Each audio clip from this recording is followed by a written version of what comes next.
Think of GE. Now, your local forecast on the Weather Channel.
Hurricane Floyd continues to cause problems along the eastern seaboard. Coastal North Carolina felt its wrath earlier today, and now the mid-Atlantic and Northeast prepare for the wind and the rain.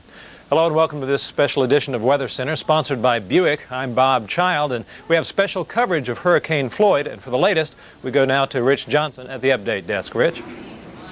Thank you, Bob. As we continue to follow Hurricane Floyd, Floyd is now taking aim up across the mid-Atlantic as well as the southern New England coastal areas, and actually the impact is being felt very far inland. Let me update you on some of the situations across New York and New Jersey. First of all, New York City Mayor Rudolph Giuliani is urging businesses to send workers home early as the hurricane approaches. The mayor ordered all non-emergency city workers to go home by 3 o'clock today. City schools are closed and many metro area schools are sending students home early as well.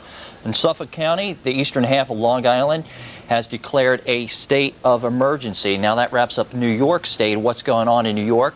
Also, we can tell you about New Jersey. Earlier we spoke with Governor Christie Todd Whitman. This is the way it's looking in New Jersey, also under a state of emergency with the full force of winds expected later this afternoon.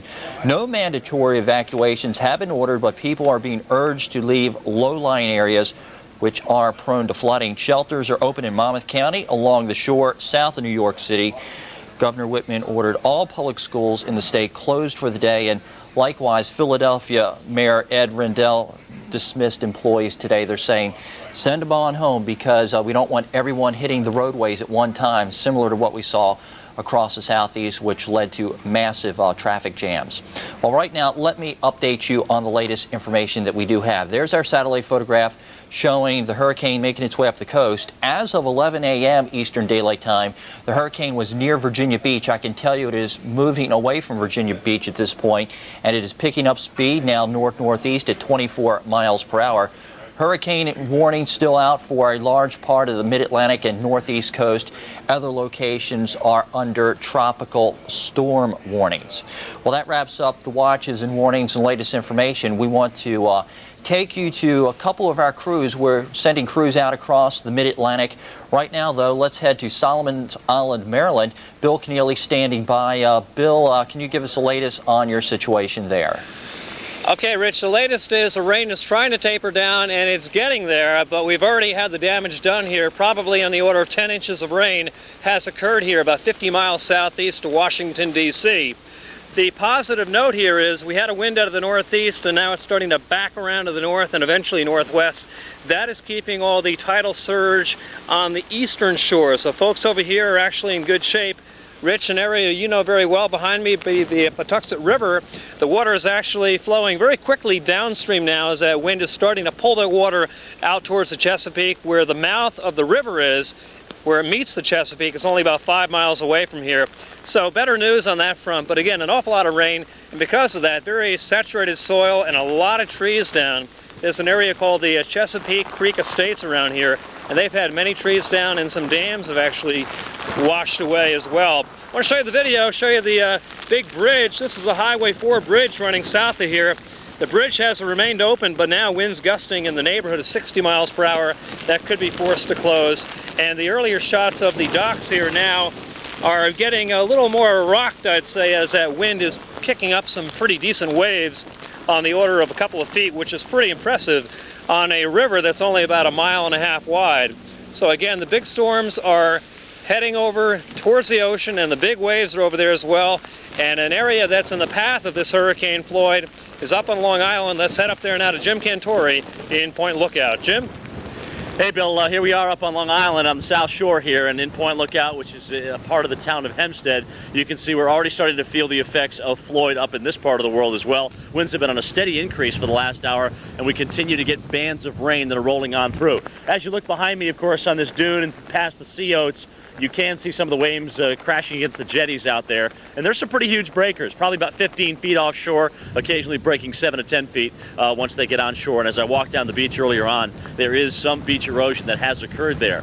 Well, this area is very, very prepared for Floyd, as really has been the case all the way up and down the eastern seaboard. A lot of the schools are being let out early today. There are evacuations going on out in the eastern part of the island in Montauk Point, also Sandy Hook in New Jersey. All these areas that are prone to a little bit of high tide and perhaps even a little bit of a surge with that onshore wind will have to be evacuated, and they're doing that as we speak. So other than that, we're just waiting for some rainfall, which I understand is pretty bad in New York City right now. There is a flash flood warning for the 5 boroughs in New York City. So a drought buster, but we're going to have to deal with it, looks like, for the next 12 to 18 hours. Back to you, Rich.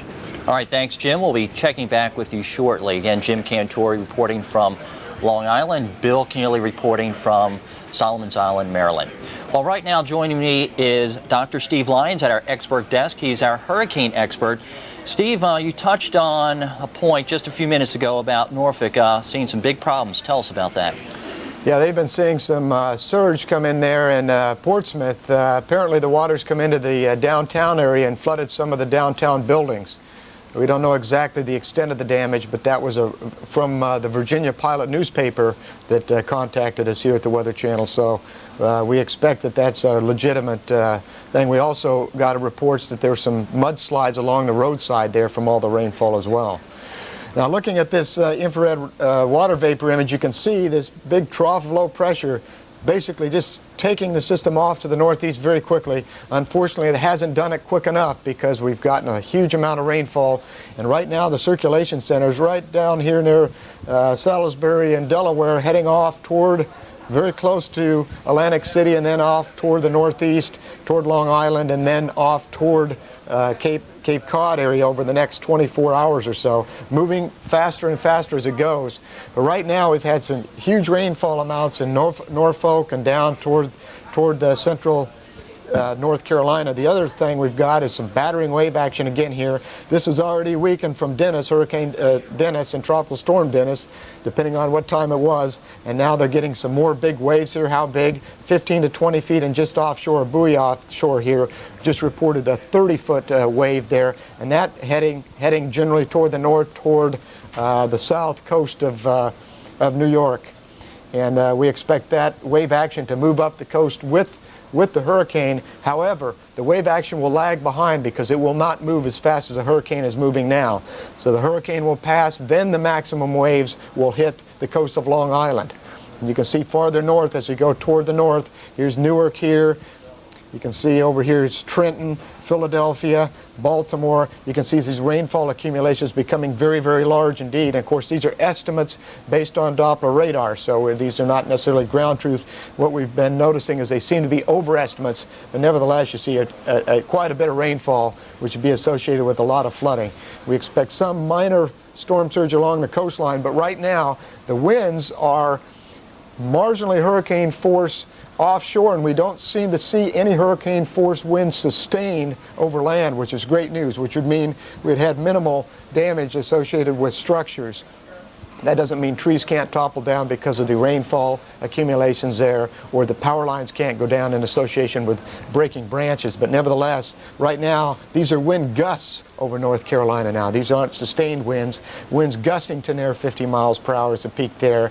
And over Virginia here, we see winds gusting to near 45 to close to 50 miles per hour. So the wind is not so much a problem as rainfall, and the battering waves along the coast will be a menace as well. We'll keep you updated every half hour. Stay tuned. All right, thanks, Steve. Again, that's Dr.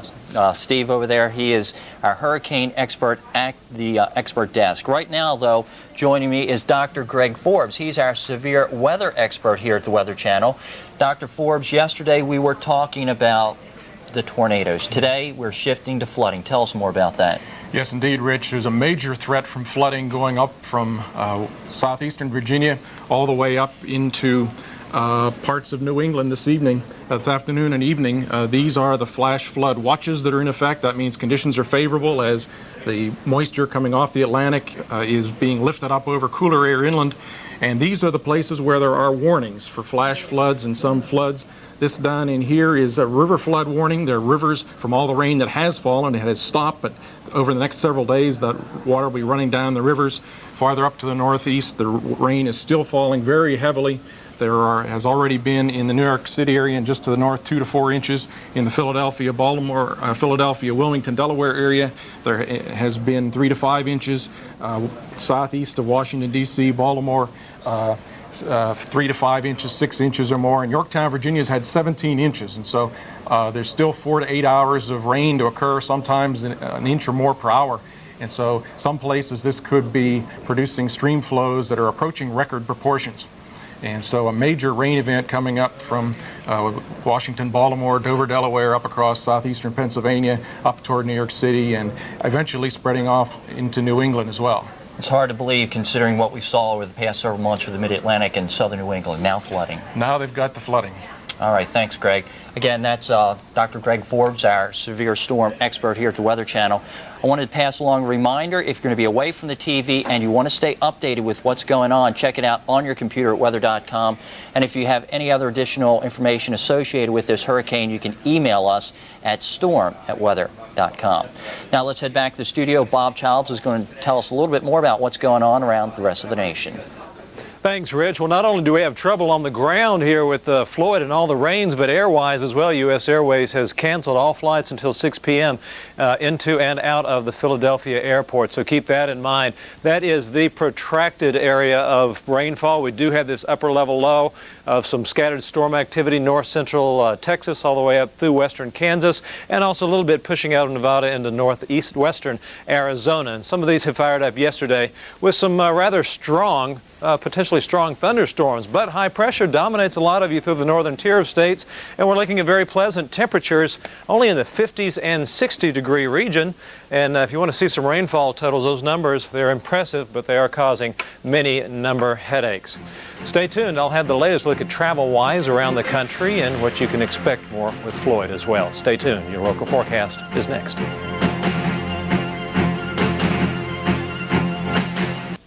This program was sponsored by Buick. Hey, this isn't my Accord. No, but it's a great night for a Century test drive. What about our Moonlit Drive? Let's flip a coin. Okay, I'll take shotgun. So, what do you think? It's kind of stuffy in here. Well, then, Brenda, you'll appreciate the dual climate control, standard traction control, ABS. Our Accord doesn't have that. And Accord LX also doesn't have a wife as delicate as a flower. What? It doesn't have standard V6 power. What I said there. And now there's never been a better time to zero in on a Buick. With 0% APR GMAC financing or $1,500 cash back on Century. Isn't this romantic? It reminds me of your honeymoon.